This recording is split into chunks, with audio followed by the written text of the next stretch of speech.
Si les empiezo a nombrar la cantidad de enfoques que hay, son un montón. Tenemos el normativo prescriptivo, el estratégico corporativo, el estratégico situacional, el comunicacional, en que está basado en calidad de gestión. La verdad que es un montón y no es la idea ir hacia eso, sino que nosotros... Era una clase de la facultad. Exactamente, esto no es una clase de la facultad, la idea es que sea algo más dinámico. Si no se entiende alguno, por favor, levante la mano y nos pregunta.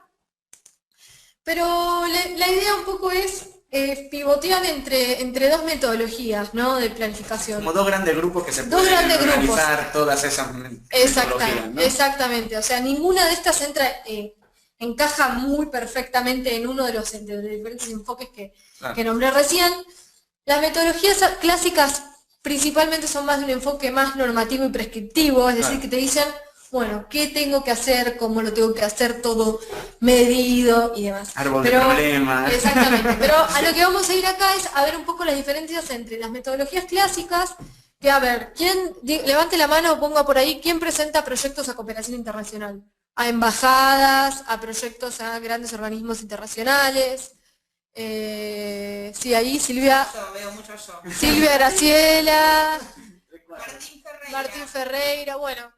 Cuando planificamos y presentamos proyectos a organismos internacionales o a embajadas o mismo a financiadores locales, de gobiernos locales, por lo general hay una metodología muy conocida que es la de marco lógico.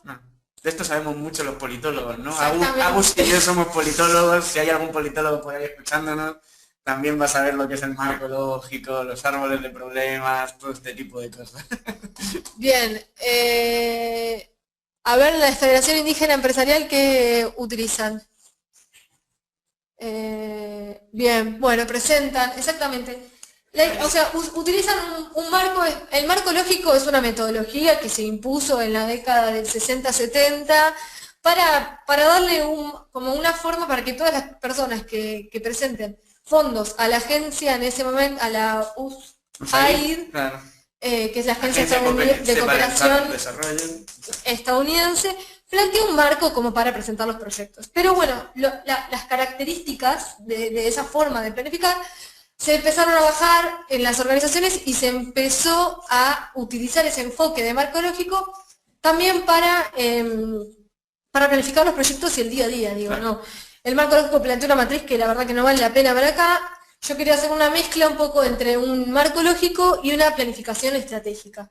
Si alguno escucha hablar, a Carlos Matus, también no quiere ir tanto entrar a la teoría, pero básicamente estos tipos de planificaciones tienen como instancias o cuatro pasos bien clásicos. Cuatro momentos exactamente de la planificación, que acá ustedes lo podemos ver, que una es la fase de la apreciación de la situación, es la fase de diagnóstico, ¿no? Y es preguntarnos, bueno, en la parte de dónde estamos. Pensamos en cómo es la situación problemática, cómo fue, qué es y qué tiende a ser, cómo nos gustaría que sea. Definimos los problemas en esa parte, las causas, las consecuencias. Identificamos acá, bueno, qué actores, qué relaciones de fuerza hay, quiénes estuvieron involucrados, y vemos sobre todo el tiempo presente, ¿no? ¿Cómo llegamos a esta situación? Si lo traspolamos esto a una planificación anual, por ejemplo, de cualquiera de nuestras organizaciones, esto es ponerse a pensar de, bueno, a ver, hoy mi organización está de tal manera, ¿no? Tengo estos recursos, tengo este equipo, ¿hacia dónde quiero ir, no? Entonces ahora pasamos ya a la segunda fase, pasaremos que es la fase del diseño. Bueno, tengo una idea. Yo tengo una idea de que la organización quiere que vaya para ahí, pero para poder llevar a cabo esa idea tengo que pasarnos a la fase de planear cómo va a ser. Entonces sería la primera fase era el objetivo, era definir el objetivo básicamente. Lo definimos en la segunda fase más. La primera fase más es una evaluación, es un diagnóstico de cómo estoy hoy. Claro, para poder definir, mirar al pasado. Exactamente, sería lo que es mirar al pasado para ver qué vamos a definir en el futuro en base a la idea o lo que queramos hacer. Perfecto. En un proyecto, por ejemplo, si yo voy a armar una casa, ¿no? Primero en la fase de diagnóstico es ver dónde estoy, ¿no? Claro. Si me gusta o no. Si el material, si el suelo es el correcto. Claro. Y si quiero ver de mudarme, si estoy en una casa y me quiero mudar, voy a ir a la fase de diseño y decir, bueno, a ver, A pensar que estamos construyendo casa. Exactamente. Hacia a dónde queremos ir, ¿no? Y acá es qué y cómo debería ser, cómo soñamos que sea. Pero más que nada en esta fase de diseño tenemos que establecer, o se establece, digamos, el objetivo de gran visión. Ojo acá, cuando pensamos, porque a veces se nos confunde mucho visión, misión, objetivos, y acá estamos pensando bien en la visión, en lo que es bien a largo plazo. Ya en la fase más estratégica de cómo podemos llegar, ahí ya bajamos al objetivo y al plan de acción concreto, ¿no? Pero bueno, la fase de diseño y deber ser es una fase vital, porque es ahí donde se establecen los acuerdos de cuál es la misión y la visión de hacia dónde queremos ir todos. Claro. Todos como equipo, si hacemos una planificación general, todos como proyectos, si estamos pensando en el proyecto y en el equipo de un área. Y cómo nos vemos a futuro, ¿no? Acá, por lo general, en este tipo de planificaciones más clásicas y más rígidas, se utiliza un árbol de problemas. Exacto. O un PES para analizar los problemas, donde la cola son las causas, claro. El problema está en el medio y las consecuencias en la cabeza del PES. Si vamos a la alegoría del árbol, es lo mismo, en el tronco están los problemas, la raíz son las causas, y las soluciones son cada una de las ramas. Las ramas de arriba y sus consecuencias. Luego viene la fase estratégica, que es cómo podemos llegar, es decir, vamos bien al grano de definición de objetivos específicos, escenarios y cursos de acción, análisis de factibilidad, riesgos, viabilidad. Eso es clave, ver qué cosas pueden interferir, que no estoy tomando en cuenta. Bueno, el típico, en esta fase por ahí a veces se hace el típico análisis FODA, claro. Fortalezas, oportunidades, debilidades y amenazas. Soy fan. No salgo de casa sin mi FODA. O DAFO, en España le decimos DAFO. O al revés, dependiendo... Dependiendo del país, ¿no? Debilidades, amenazas, fortalezas, oportunidades, o fortalezas, oportunidades, debilidades, amenazas. Tanto monta tanto. Y luego pasamos a una fase más táctica operacional que tiene que ver, perdón, me olvidé. En la fase estratégica siempre hay que identificar indicadores. Ah. Esto es muy importante, digo, si queremos medir, ya sea resultados o impacto, a veces las organizaciones por lo general no tenemos el tiempo o los fondos para... a ver, ¿quieren que expliquemos un poquito más el FODA? Básicamente es un cuadro, puedes tomar un folio, lo partes en 4 cuadrados perfectos, más o menos, y lo divides en esas 4 cuadrículas, presentas debilidades, por ejemplo el DAFO, que es el que hago yo más por la nomenclatura en español, debilidades arriba a la izquierda, amenazas arriba a la derecha, fortalezas abajo a la izquierda y oportunidades abajo a la derecha. La idea es identificar ahí de un problema, por ejemplo, cuando tienes que afrontar un problema o analizar una situación, cuáles son las debilidades que tiene, por ejemplo, mi idea o mi proyecto, qué amenazas pueden surgir, qué fortalezas tiene mi idea y qué oportunidades. La diferencia, porque a veces, como dices, bueno, ¿cuál es la diferencia entre debilidad y amenaza y fortaleza y oportunidad? La debilidad es en qué hoy ese proyecto es flojo, en qué hoy puede fallar. La amenaza es un poco, bueno, qué puede fallar en el futuro. En el caso de las fortalezas y oportunidades es un poco lo mismo, en qué es fuerte mi proyecto hoy y en qué, por ejemplo, a futuro puede ser una oportunidad de desarrollo. Un ejemplo podría ser, ya que estás con la temática, un destino de vacaciones, ¿no? Digo, uno elige determinada ciudad y tendría que pensar en cada una de esas variables, bueno, cuáles serían las amenazas, cuáles son las oportunidades de ese lugar y también desde uno, cuáles son las fortalezas, ¿no? Sí, oportunidades, sí, siempre puede ser. Yo lo usé hace poco para buscar trabajo, pero sigo acá, así que ganó Wingo. Ese es el ejemplo más bajado. Luego paso el análisis al detalle. Bueno, con esto lo que queríamos hablar era de las metodologías clásicas tienen estos 4 grandes momentos, la fase de diagnóstico, de diseño, la estratégica y bueno, la táctica operacional que me quedó ahí, es un poco el manos a la obra, ¿no? Es el ejecutar el proyecto. La acción y la realización, la puesta en marcha de acciones, el recálculo de cosas pasadas. Pero decime algo, ¿esto se puede hacer de forma más participativa? Sí, se puede hacer, esto, digamos, se puede hacer como uno quiera, digamos, vamos a ir a ver la forma más participativa la vamos a ver. Hay una pregunta, a ver, quiero leer la pregunta. Dice, para mí la debilidad, Morelia, es algo interno que puedes superar. La amenaza es algo externo que quizás no puedes controlar, pero debes lidiar con ello. Puede ser una forma de organizarlo, sí. Es como conceptualmente cada uno quiera organizar la información. Básicamente es visualizar de una forma simple todo lo que puede implicar un proyecto y poder tomar decisiones en función de esa construcción estratégica. Ahora vamos a pasar algo que me olvidé, digamos, en la metodología clásica es el sujeto quien planifica al objeto, digamos. Quien es el sujeto es, no sé, Wingu, quien planifica el proyecto de Caminos de la Villa, que es como un objeto específico. Nuestro jefe que nos planifica a nosotros. En cambio, si pasamos a un tipo de metodologías que es un poco más flexible, que son las metodologías más participativas, en este caso vamos a hablar de las metodologías ágiles o innovadoras, no sé si alguien escucha hablar. En Wingu venimos hace bastante tiempo, tenemos webinarios el año pasado y del año anterior de metodologías ágiles. Si les interesa, si quieren conocer más, pueden participar, pueden verlo. ¿Cuál es el foco de estas metodologías participativas? Es que el equipo es quien hace la planificación, ¿no? Aquí somos medio fans, un poquito de Un poco somos fans, sí. No sé si enfermos a veces, pero un poco fans.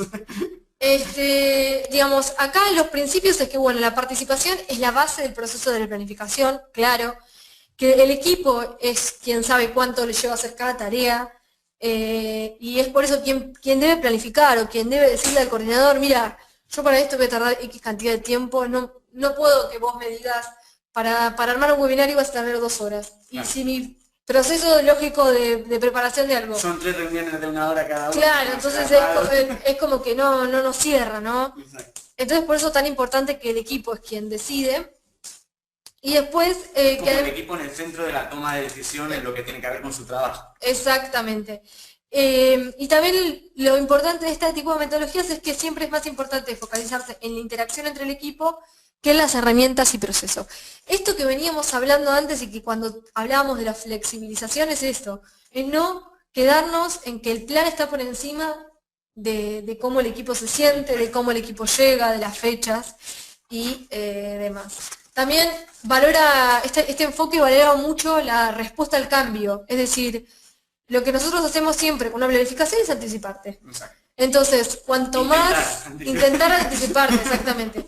Cuanto más margen tenés de acción, más fácil puedes anticiparte y por eso es tan valorado la respuesta al cambio. Otro tema es la motivación. Y como vemos acá, las metodologías participativas tienen, si queremos, es una decisión mía, que quien planifique el contenido, hacerlo de esta manera, pero van a encontrar otras formas de metodologías ágiles. Yo lo dividí en dos, como una fase más estratégica, que es de definición de objetivos, y otra fase más operacional. Ahí está. La fase estratégica, si quieren, algunos si conocen, lo tiro por el aire, si conocen lo que se llama el producto mínimo viable.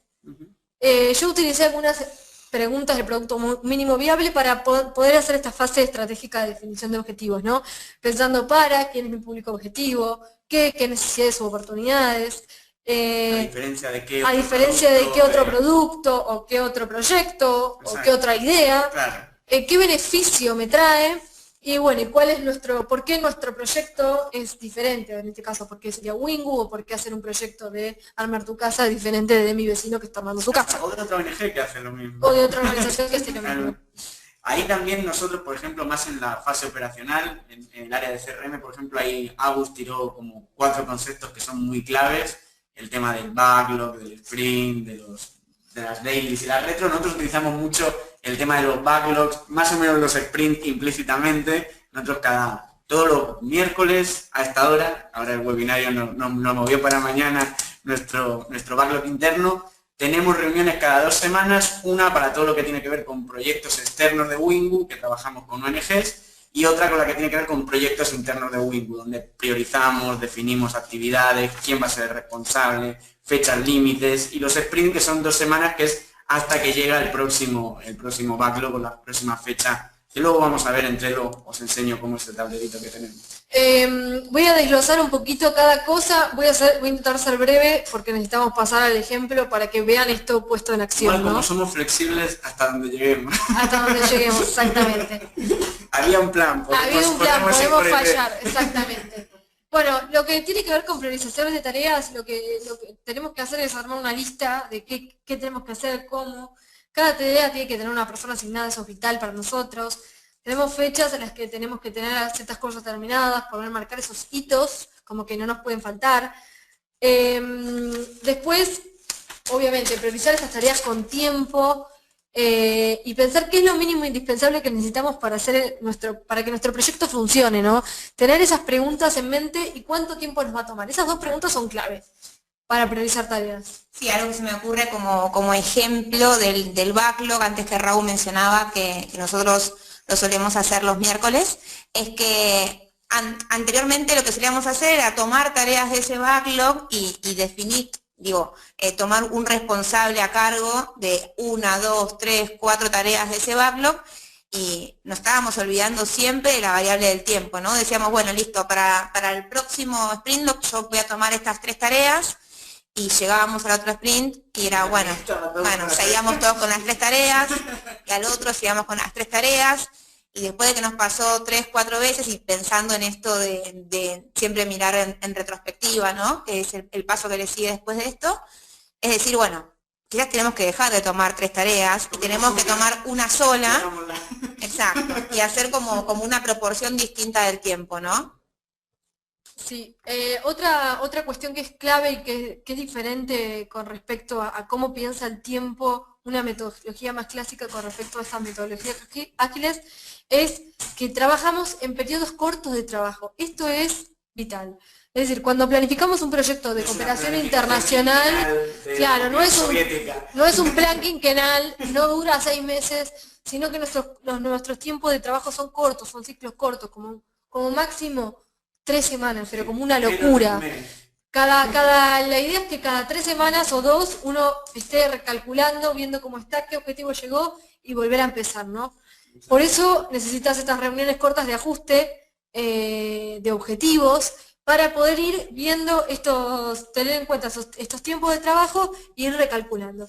Y al final, juntarse en una retro y decir, bueno, ¿hasta dónde llegamos? ¿Cómo vamos a hacer? ¿Cómo vamos a seguir adelante? Sí, la retro es ese espacio un poco de visualización, de aprender del pasado, digamos. Es donde se pone en común todo lo que estuvimos haciendo y decir, bueno, ¿qué podíamos haber hecho mejor? ¿Qué podemos intentar hacer diferente para la próxima vez? Es ese momento en el que todo es un ciclo que se muerde la cola, ¿no? Como empieza y acaba. En la retro estás cerrando a lo mejor un proyecto, en nuestro caso, en el área de CRM, pero pensando cómo mejorar el proceso para el siguiente. Es como una rueda, ¿no? Sí, quizás lo que se me ocurría aclarar también es que, como la buena noticia acá, es que como todo se va ejercitando, ¿no? Entonces, esa primer planificación, desde la forma clásica, por ahí estamos acostumbrados a hacerlo en periodos más largos, y esta que nos invita a estar cada 2 semanas pensando y repensando, también nos ayuda a ir mejorando en cómo lo vamos haciendo cada vez, haciendo más foco, siendo más detallista, y como todo uno va aprendiendo, ¿no? Tenían que ver nuestros primeros backlog, retros, dailies, eran un desastre. Ahora van saliendo, poco a poco van saliendo. Un poco ver la idea, empezar a pensar en las ventajas y desventajas, ¿no? Y si pensamos en las ventajas de la planificación clásica, nos da un gran marco de trabajo, nos da una gran guía, una gran visión que es sumamente importante tener. Pero a veces pasa que en una planificación clásica pasa que lo más importante termina siendo seguir con el plan. Por ahí esto, que no permite tanta flexibilidad.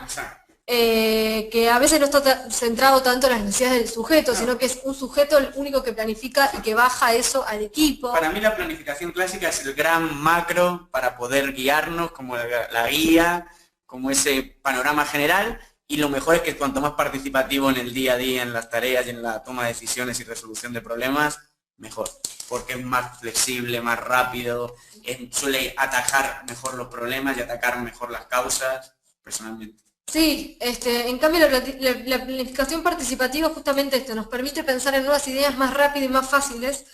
Y lo bueno es que al trabajar en pedidos cortos encontramos muy rápido el error. Es decir, no tenemos que esperar hasta un año hasta llegar y decir, fracasó el proyecto y ¿por qué fracasó? Claro. Y fracasó porque no nos dimos cuenta quizás en ese... Y a veces ya ves que está fracasando el segundo mes y tienes que esperar 8 meses para decir, ¿viste cómo estaba fracasando? ¿Viste que tenía razón? ¿Te lo dije? Algunas veces lo que sucede es que, como desventaja, digamos, de esta planificación más de metodologías ágiles, más participativas, es que como la visión a largo plazo se va construyendo y reconstruyendo. El norte no está tan claro a veces. El norte a veces no está tan claro y eso hace que las acciones no queden a veces muy concretas. Y sí, pero creo que también, si lo charlábamos ayer cuando ultimamos detalles, creo que se puede hacer algo que combine lo mejor de cada cosa, ¿no?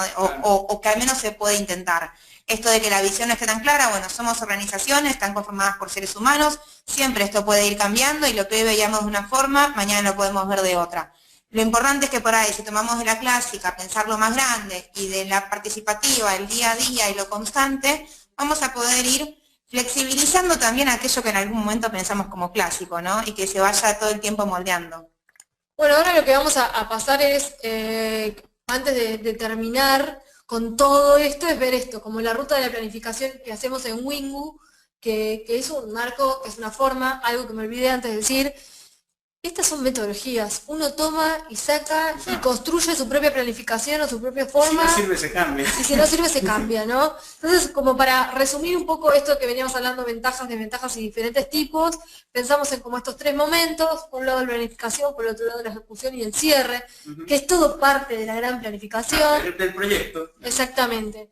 Entonces, en la primera parte sería la definición estratégica, que es donde hacemos este diagnóstico, que establecemos objetivos, públicos, alcances. La segunda parte sería el plan de acción, cómo lo vamos a ejecutar. Después pasaremos a la evaluación de requerimientos, qué cosas necesitamos. Y en la cuarta parte de nuestra planificación de la primera parte es clave pensar cómo vamos a tomar las decisiones y cómo vamos a bajar las tareas, qué plazos y demás. Y obviamente después pasamos a la ejecución, a la puesta en marcha, y al cierre, ¿no? Es muy importante registrar. No se olviden de registrar cuando hacen un proyecto todo lo que pasa, porque después sirve cuando... Es un aprendizaje. Es un aprendizaje, exactamente. Así que ahora la idea es ir un poco a herramientas. Yo acá están viendo 2. Raúl va a ir básicamente al Trello, porque sobre el Trello podemos explicar un ejemplo y podemos mostrar esta forma más ágil de planificar. Sí. Y después acá hay otra que se llama D-Toolkit, que es una página donde tienen un montón de recursos y donde se pueden bajar tablas para planificar re fáciles y súper interesantes. A los que tenían la duda, el otro día entré y tenían una matriz DAFO, ahí, o FODA, o como en el país correspondiente. Entonces ahí podéis ver y bien explicado y demás, así que ahí podéis, cualquier duda. Te explica todo, está en español, es muy sencillo, así que se los bajan y es como un paso a paso. Está bueno para investigar y para empezar. Que si no, siempre tenéis herramientas más clásicas, ¿no? Todos los que por ahí presentan proyectos de cooperación o demás, a lo mejor han utilizado Microsoft Project en alguna ocasión para ver los timelines, por tareas, por responsables, por recursos. Hay un montón de herramientas. Nosotros vamos a ir un poquito más a lo que elaboramos acá, que es, por ejemplo, con metodologías ágiles, con Trello. Yo trabajaba mucho más antes con Microsoft Project para el tema de cooperación internacional y proyectos. Bueno, nosotros vamos a ver un poquito más esto, pero que existen miles de herramientas. Y como Trello, otras tantas. Hay un montón. Está Sana, como la venimos hablando en varias veces, queríamos probar otra. Vamos a ir a mostrar el Trello de Raúl. Ahí están viendo la pantalla. Decís si estáis viendo la pantalla por ahí. Sí, perfecto. Perfecto. Esto no sé si lo puedo. Perfecto. No, bueno. se ve eso. Listo. Bueno, ahí vais a ver que hay un montón de cuadraditos, como podéis ver. Cada uno de esos es un tablero de Trello. Ahora vamos a ver un poquito más en definición qué sería. En la parte de abajo tenemos todos los que tienen que ver con proyectos que el área de CRM tiene con otras organizaciones. Ahí vais a ir viendo los nombres de las organizaciones con las que estamos trabajando hoy y en qué proyectos específicos, y arriba un poquito más los internos y algunos personales. Os voy a enseñar algunos personal para para chusmear.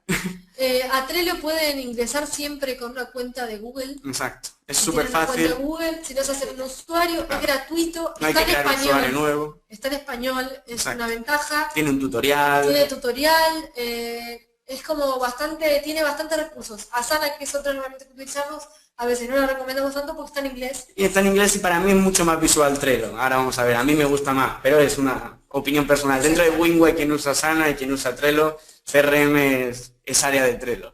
Os voy a enseñar uno que tengo compartido con mi novia, que es el de la casa, por ejemplo, para ver cosas más del día a día, ¿no? Ahí podemos ver cosas que tenemos de compras y arreglos pendientes, en proceso, terminados, tenemos cada uno de los responsables, fechas de vencimiento para ordenarnos un poco y por ahí a veces evitar ese conflicto de lo tenías que hacer tú, lo tenía que hacer yo, no, era otra persona, para qué fecha y visualizarlo un poquito. Es una herramienta muy visual, yo soy una persona medio obsesiva, no tienen que hacer esto en su casa. Los tableros no necesariamente son para trabajar en grupo, digo, uno puede incluir a la cantidad de personas que se le dé la gana. Exacto. Ahora vamos a mostrar. Ahora creamos uno. Creamos uno y les mostramos cómo, pero pueden usarlo para organización personal. Claro, por ejemplo, otro rápido, el de los libros que estoy. Ahí, estos son los libros que me gustaría leer, los que tengo pendientes en proceso. Hoy estuve mucho tiempo en el colectivo, esto ya lo leí, empecé con el siguiente. Así que lo voy a actualizar, os uso para actualizar mi tablero de libros en directo. Este es personal, por ejemplo, no lo tengo compartido con nadie, pero voy a enseñar el del equipo, el que hablaba reciente del backlog, que es un poquito más caótico. Vais a ver, básicamente en Trello lo que nosotros hacemos es construir diferentes columnas que van a tener como un significado común. En nuestro caso, tareas terminadas, tareas que están trabadas por alguna razón, que dependen de otra persona y no estamos pudiendo avanzar, lo que estamos en proceso, quién lo está haciendo, cada uno de los días, quién es el responsable, cuál es la tarea y demás. Y nosotros la llamamos en el congelador para hacer un poquito más simpático el término, que son cosas que tenemos pendientes. Como veis, hay un montón de cosas pendientes que tiene el área para temas internos con Wingo.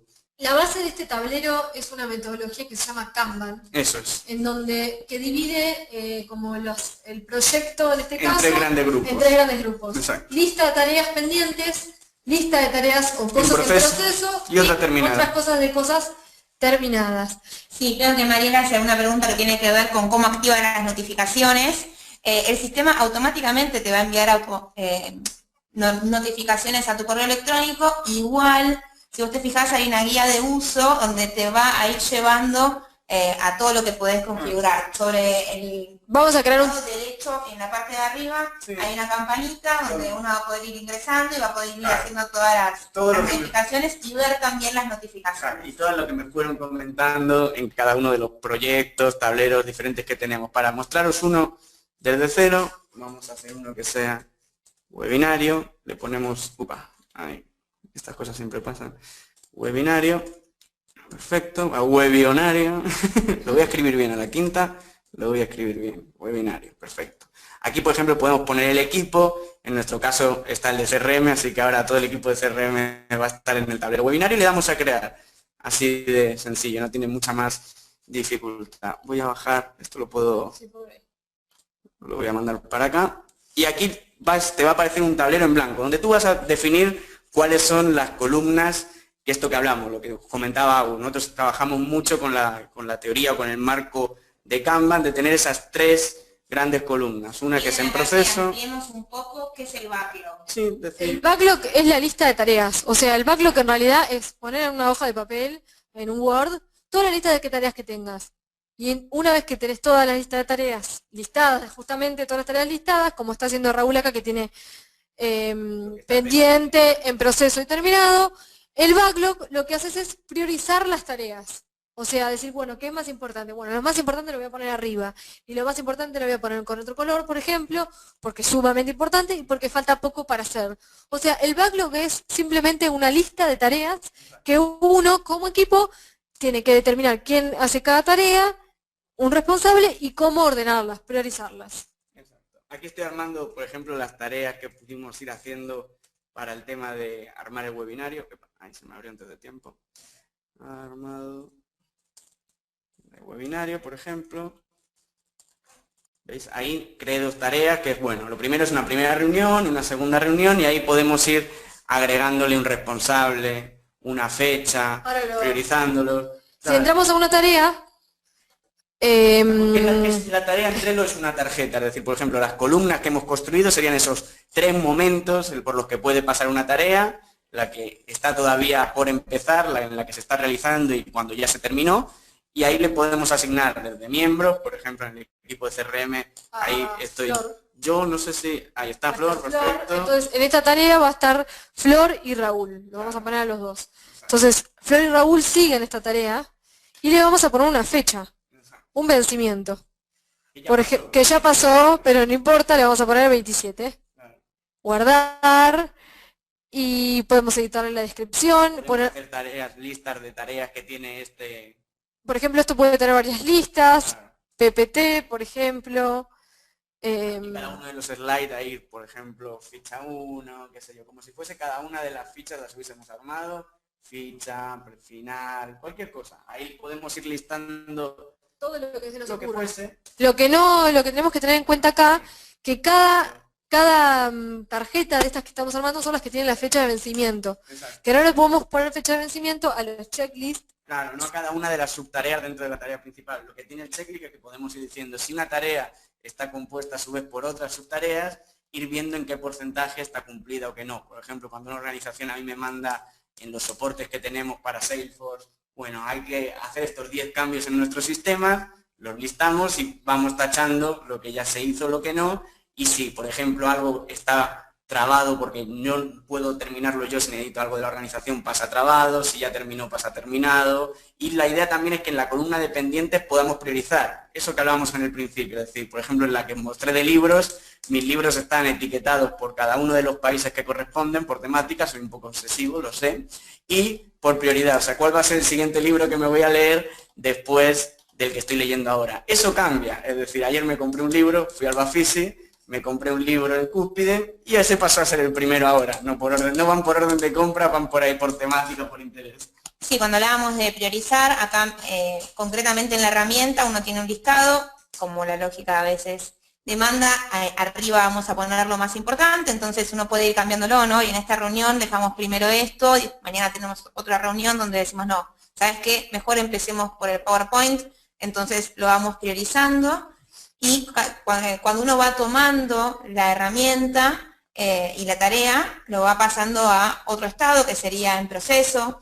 Lo bueno de esto, cuando uno trabaja con otros, es que uno, para saber en qué anda el otro, aparte de preguntarle, que siempre es bueno hablarnos, también puede ingresar en la herramienta para ir viendo que estamos en eso. Sí, ya tenemos que cerrar porque ya se nos está acabando el tiempo, pero para volver a pensar un poco, si quieren entender el Trello para organizarse como equipo, por ejemplo, cada columna puede ser un proyecto. Exacto. En este caso, en mi Trello, por ejemplo... Vamos a entrar a una organización, no veáis lo que estamos haciendo.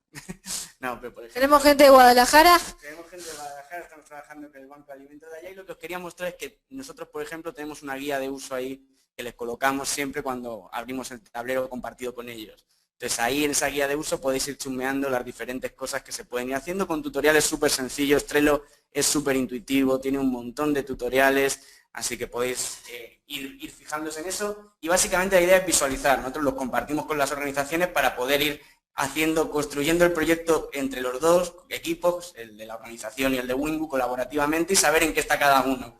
Básicamente esa es la idea principal. Bueno, no sé si tienen alguna duda más, pero a nosotros se nos está acabando el tiempo, así que realmente gracias por estar en este primer webinario. Queremos agradecerle a Fivertel por permitirnos seguir haciendo este ciclo de webinarios. ¿Cómo se dice? Les queremos recordar que el próximo 17 de mayo a las 13 horas de Argentina son las 11 de México y de Costa Rica, de todo Centroamérica, de por allá arriba. No se olviden y que al final del webinario va a haber una encuestita. Si pueden responder la encuesta nos viene genial porque eso es feedback para seguir mejorando. Nos vemos en la próxima. Gracias.